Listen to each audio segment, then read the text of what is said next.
क्या कोई बड़ी साजिश रची जा रही है नरेंद्र मोदी के खिलाफ, नरेंद्र मोदी की सरकार को गिराने के लिए?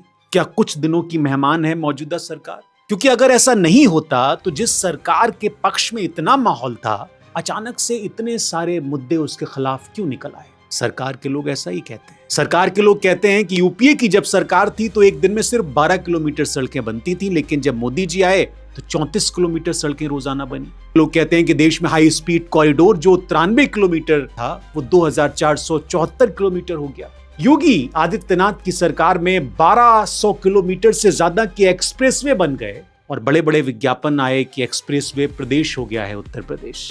ये सारी चीजें सरकार की तारीफ में कही जानी चाहिए, लेकिन इन चीजों को कहते वक्त जब आप ये तस्वीर देखते हैं जिसमें एक्सप्रेसवे को पंखे लगाकर सुखाया जा रहा है तो सवाल खड़े होते हैं। आपको पता है कि ये जो सड़क है कानपुर और लखनऊ को जोड़ने वाली, 1 किलोमीटर सड़क बनाने की लागत है 57 करोड़। तो फिर ये धंस कैसे गई? आज की रिपोर्ट में मैं आपको क्रोनी कंक्रीट के बारे में बताऊंगा। ये सड़कें कितने घरों तक जाती हैं और क्रोनी कंक्रीट का नेक्सस कैसे काम करता है। हर सुबह जब आप उठते हैं तो उत्तर प्रदेश की सरकार आपके ही टैक्स से 2 करोड़ 32 लाख रुपए खर्च कर चुकी होती है। किस लिए? सड़क बनाने के लिए नहीं, स्कूल बनाने के लिए नहीं, सिर्फ आपको ये यकीन दिलाने के लिए कि सब कुछ बड़ा फर्स्ट क्लास चल रहा है। पिछले 8 सालों में यूपी सरकार ने सिर्फ अपनी पब्लिसिटी और पीआर पर 6,811 करोड़ रुपए खर्च किए। ये रकम इतनी बड़ी है कि इसमें केंद्र सरकार के 11 साल के 6,000 करोड़ के विज्ञापन के बजट को भी पीछे छोड़ दिया।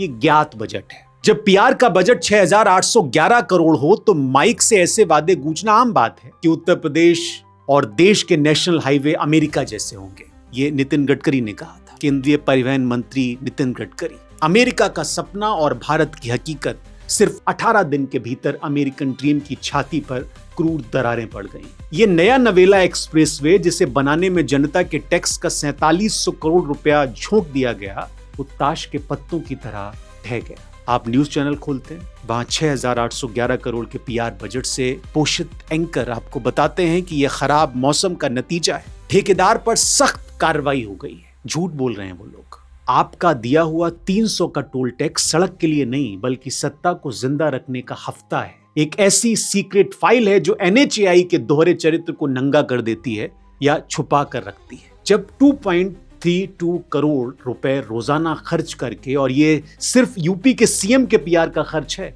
देश के परिवहन मंत्री और प्रधानमंत्री का खर्च इसमें शामिल कर दें तो हवाइयां उड़ जाएंगी। तो इतना खर्च करके हमें अमेरिका की सड़कों का सपना बेचा जाता है। तो हमें फेडरल एड हाईवे एक्ट 1956 जो अमेरिका का एक्ट है उसको समझना होगा। ड्वाइट आइजनहावर ने जब अमेरिका में हाईवे का जाल बिछाया तो उनका विजन था डिफेंस और ड्यूरेबिलिटी। वहां क्वालिटी कंट्रोल एक स्वतंत्र मैकेनिज्म है। वहां टेंडर पास करने वाला नेता और सड़क की क्वालिटी पास करने वाला ऑडिटर एक ही सत्ता के बिस्तर पर नहीं सोते। भारत में इंफ्रास्ट्रक्चर एक पब्लिक गुड नहीं, ये एक पॉलिटिकल कैपिटल जनरेटर बन गया है। भारत में आज कोई भी बड़ा चुनाव हो, हजारों करोड़ के बिना ये लड़ा नहीं जा सकता। इलेक्टोरल बॉन्ड का सच सबके सामने है, लेकिन जब बॉन्ड्स का पैसा कम पड़ता है तो सिस्टम अपनी नजरें टेंडर की तरफ घुमाता है। ईपीसी मॉडल और एचएएम मॉडल सबसे पसंदीदा हथियार हैं सरकार के। 4700 करोड़ रुपए का लखनऊ कानपुर एक्सप्रेसवे ये सिर्फ कंक्रीट का बजट नहीं था, ये एक पॉलिटिकल एटीएम का पिन कोड था।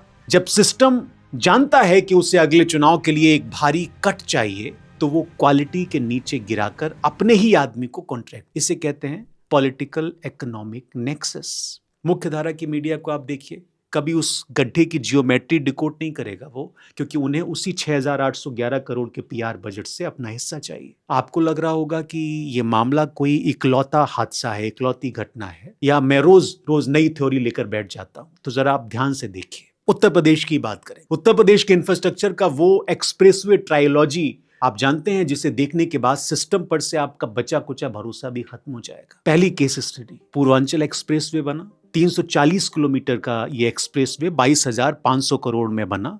नवंबर 2021 में फाइटर जेट्स उड़ाकर इसका भव्य स्वागत किया गया और हकीकत महज 1 साल बाद अक्टूबर 22 में सुल्तानपुर के पास इस शानदार हाईवे के बीचों बीच एक 15 फीट गहरा क्रेटर बन गया। इसमें पूरी कार समा सकती। दूसरी केस स्टडी, बुंदेलखंड एक्सप्रेसवे बना। 296 किलोमीटर की लागत 14,716 करोड़। ठेका मिला एप्को इंफ्राटेक, अशोका बिल्डकॉन जैसों को। 16 जुलाई 22 को उद्घाटन हुआ। महज 5 से 7 दिन के भीतर पहली बारिश में ही जालौन के पास सड़क धंस गई। 14,000 करोड़ का प्रोजेक्ट एक हफ्ते की एक्सपायरी डेट के साथ आया था। केस स्टडी 3 गंगा एक्सप्रेस पे अभी हाल ही में।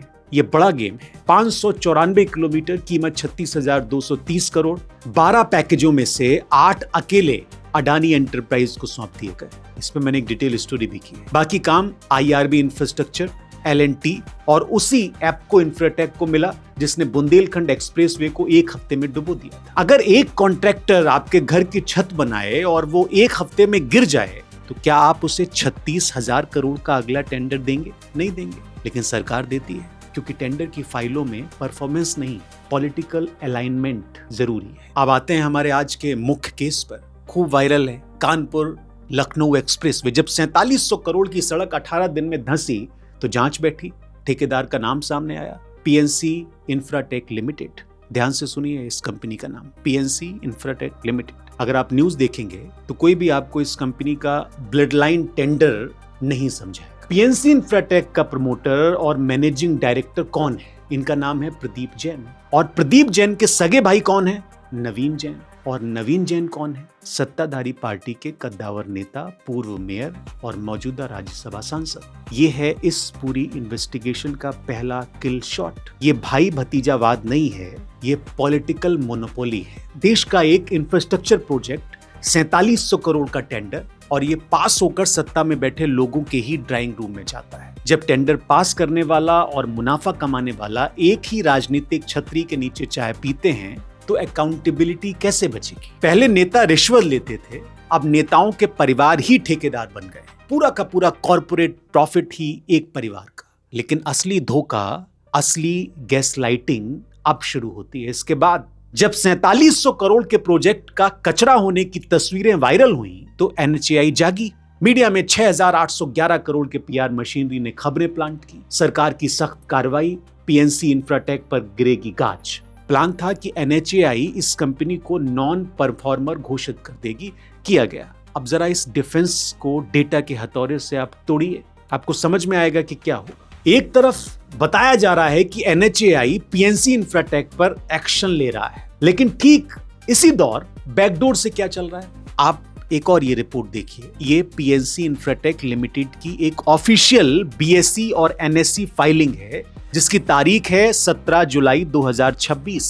कंपनी के सेक्रेटरी तपन जैन स्टॉक एक्सचेंज को बड़ी खुशी से बता रहे हैं कि उन्होंने NHAI के साथ 2 नए HAM प्रोजेक्ट साइन किए और इन नए प्रोजेक्ट की कुल कीमत कितनी है? 3,483 करोड़। यह एग्रीमेंट कब साइन हुआ? 16 जुलाई 2026 की देर शाम को। प्रोजेक्ट क्या है? यूपी में ही बाराबंकी से मुस्तफाबाद पैकेज 1 1728 करोड़ और मुस्तफाबाद से बिस्वरिया पैकेज 2 1755 करोड़। जिस अथॉरिटी का काम था इस कंपनी को ब्लैकलिस्ट करना, उनके अकाउंट फ्रीज करना, वही अथॉरिटी उसी ठेकेदार को 3,483 करोड़ रुपए के 2 नए प्रोजेक्ट गिफ्ट कर रही है। अगर यह भ्रष्टाचार नहीं है फिर भ्रष्टाचार किसको कहते हैं? NHAI की ये नॉन परफॉर्मर घोषित करने की नौटंकी कोई सजा नहीं है। ये जनता के गुस्से को शांत करने और बैकडोर से 3,483 करोड़ का नया टेंडर पास करने की एक लीगल शील्ड है। इसे गैस लाइटिंग है। अगर आप एक EMI बाउंस करें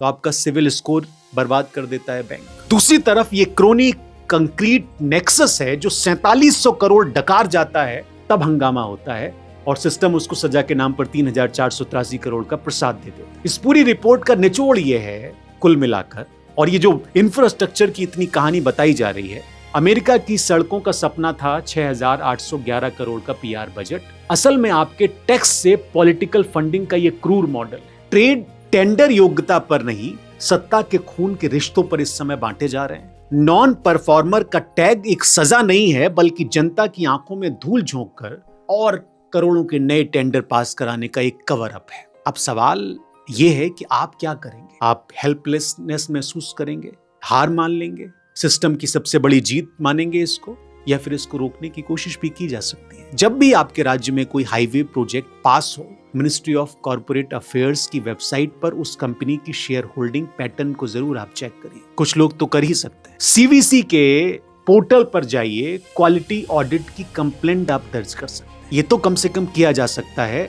एक तरफ पीएनसी इंफ्राटेक को नॉन परफॉर्मर कहने का ढोंग हुआ और दूसरी तरफ 16 जुलाई को उन्हें और नए टेंडर दे दिए। सिस्टम चाहता है कि आप धर्म जाति की डिबेट में उलझे रहें और वो चुपचाप 2 करोड़ से ज्यादा रोजाना अपना पीआर चलाए, आपके टैक्स से अपने एक्सप्रेसवे बनाता रहे जो हर बारिश में बह जाते रहे। सड़कें कंक्रीट से नहीं बनती, वो आपके टैक्स से बनती हैं, और जब ये सड़कें टूटती हैं तो सिर्फ डामर नहीं उखड़ता, डेमोक्रेसी की बुनियाद भी उखड़ती। ये हमको देखना चाहिए। तो अब आपको करना है कि आप खामोश रहकर इस 6,811 करोड़ की पीआर मशीनरी का टोल भरते रहेंगे या डेटा और सबूतों के साथ सवाल पूछने वाले नागरिक बनेंगे। और ये जो मैं बार बार 6,000 करोड़ का नंबर आपको बता रहा हूँ, ये सिर्फ यूपी सरकार का है। इसमें सारे मंत्रालयों का नहीं नंबर है, इसमें केंद्र सरकार का नंबर नहीं है। अगर उन सबको मिला देंगे तो ये इतना बड़ा आंकड़ा बनेगा कि एक दिन के चेहरा चमकाने के बजट में रोजाना एक स्कूल खड़ा हो सकता है। कल मैं आपको एक और